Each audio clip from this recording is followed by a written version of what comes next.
'tis the season to roast some books that I read this year and didn't like. Let's do that. Hi guys, my name is Iasmina and welcome back to my channel. In today's video, I'm just gonna show you and talk about the books that I really did not like, that I read this year and I did not like. Couple of disclaimers. First of all, only one of these books came out in 2021, so these are just books that I read in 2021. And the second disclaimer, as always, this is just my opinion. Just because I didn't like these books doesn't mean that they're bad and that you can't like them. If you do like them and if you disagree with me, please tell me all about it in the comment section below. Let's have a discussion. It's totally cool. We can like different things.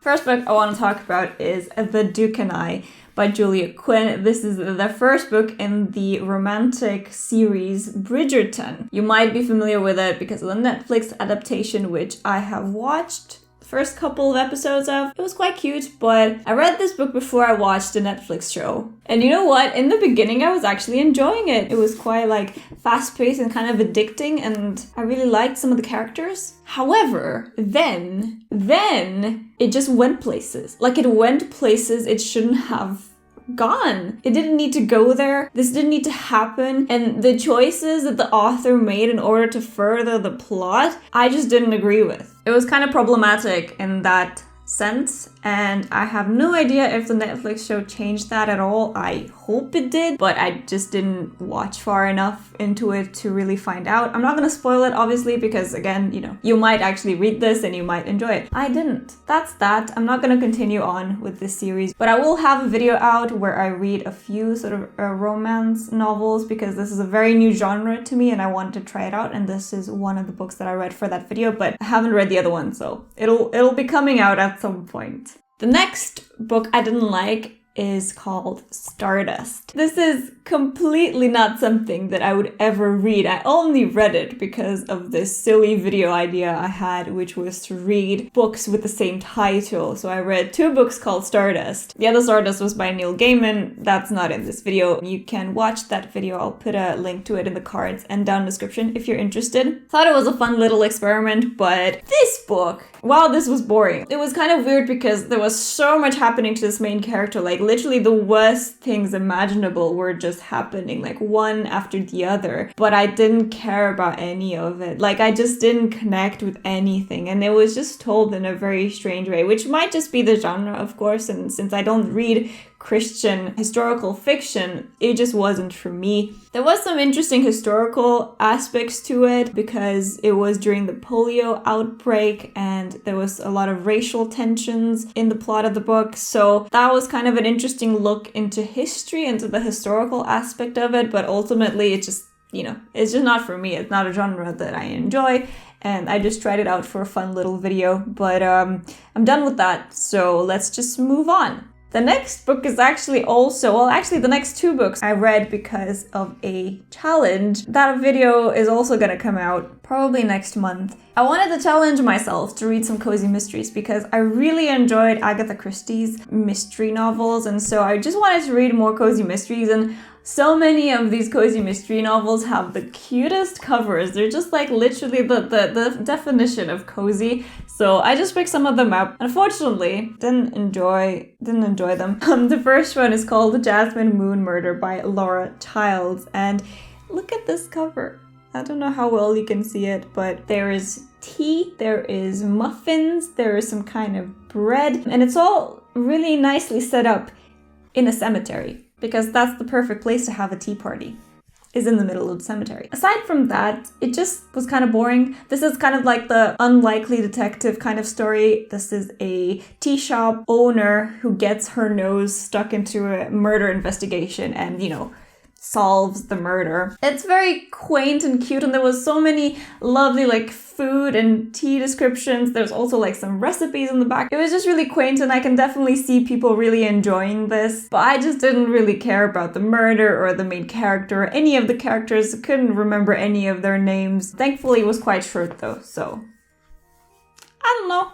The next book is also a book I read for this cozy mystery reading vlog, and this was the only book I DNF'd this year. I almost never DNF books. For whatever reason, I like pain and I push myself to finish books that I might not enjoying in the hopes that maybe at some point it will get better. This just didn't, and so I just decided to just stop. This is The Sweetness at the Bottom of the Pie by Alan Bradley, and this is the first book in the Flavia de Luce mystery series. So this book is actually really highly rated on Goodreads, which again, totally fine. I could not stand this main character. We follow the perspective of a, I think, 12-year-old, really smart girl who's really into chemistry. Initially, that just sounded fantastic, but the way this character was written and just the way the narrative was written, it was really obnoxious. Like, this girl was so annoying. She was talking down to other adults and like talking almost like an adult. I just couldn't stand like her point of view, and so I didn't care about the murder investigation. This almost put me in a reading slump, which is why I decided to just stop, because I was missing reading books. That's how much I did not like this book and how much it affected me around the time I was reading this. So I decided to just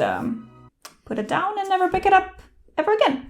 The next book is a classic. I feel a little weird talking about the fact that I did not like this book when I know so many people really love this book, and obviously it's a classic, so we still have it here for a reason. Totally agree with those reasons and why it should be a classic and everything. I just didn't enjoy reading it, so I want to be honest with you, like, I didn't enjoy it. This is also in a reading vlog that I have where I only read Dracula books, because this book is Dracula by Bram Stoker. I really appreciate this book, and there were some really cool things in it. Like, I think the plot is super interesting, and the whole mythology of vampires and Dracula, and especially in the beginning 60 or 70 pages, were amazing. Like, I was so excited reading this book.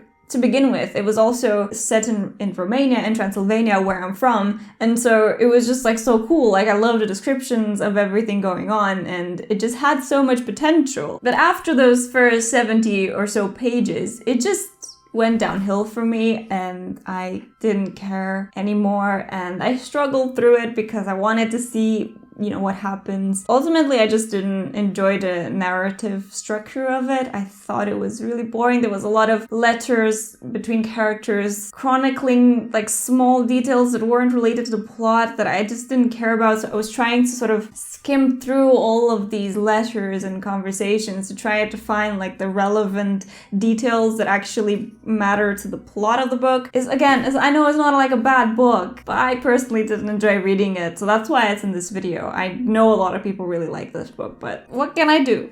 Okay, and finally, the last book in this video. The only book that I gave 1 star to this year. All the rest I gave 2 stars or I did not finish. The only book I gave 1 star to.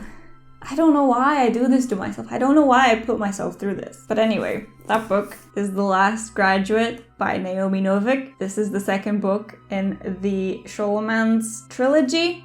So I read A Deadly Education last year when it came out, and I have a whole reading vlog and review of it. I had such high hopes for that book, and ultimately I was really disappointed. For some reason I got it in my head that the next one surely will be better. Because the premise of this series is something I am totally on board with. I adore the premise of this book, of this series. It's basically like the Scholomance is also a Romanian myth. I'm also interested in that aspect of it as well. And then, you know, it's all about this dark, mysterious magic school that is trying to basically murder its students, and the only way to graduate is to survive long enough to get out of this school. And that premise, amazing. Everything else though. And for some reason I thought the next one, the sequel, would be better, so I actually made the mistake of pre-ordering this book. I don't know what I expected, honestly. It was somehow worse. It was worse than the first book. I gave the first book 2 stars, but I just couldn't bring myself to give this more than 1 star because I just hate read this. Why? Why did I put myself through this? It was the same thing. It was so much info dumping and barely any action, like barely anything. And this is upside down. Barely anything happened in this book. At least in the first one, there was some action. We were mostly being told of the action instead of seeing it firsthand. Almost none of that was here. And so I will not be continuing on with this trilogy. I'm not gonna put myself through more of this misery. Because I really like Naomi Novik's other books, but just not this series. I can't gel with it, I'm sorry. Like, it's just not, no. There are so many ways that this premise could have been done better. And again, if you've watched one of my previous videos, reading the first book made me so angry that I went and wrote a dark magic school book myself. Because I was just like, okay, you're doing Charlemagne's Legend wrong. I'm not gonna say I'm gonna do it better, but I got so motivated by not liking that book so much that I went and wrote my own. I'll link the video where I talk about that more if you're curious, but yes, just gonna leave that there before I throw it on the other side of this room. Cool, those were all the books that I did not enjoy this year. Let's see, there was 1, 2, 3, 4, 5, and 6 with the ebook that I read. But thankfully I read way more books that I absolutely adored this year. Altogether, honestly, this was a really good reading year for me, and I will also have a video up of the best books that I've read this year soon. So yes, let me know if you've read any of these and what you thought of them, especially if you actually really love some of them or just you don't like them. I'd love to hear your opinion on it and why I am wrong. That's totally fine. But I'm not gonna ramble on any longer. That was it for me. Hope you have a great day and I'll see you next time with a new video. Bye.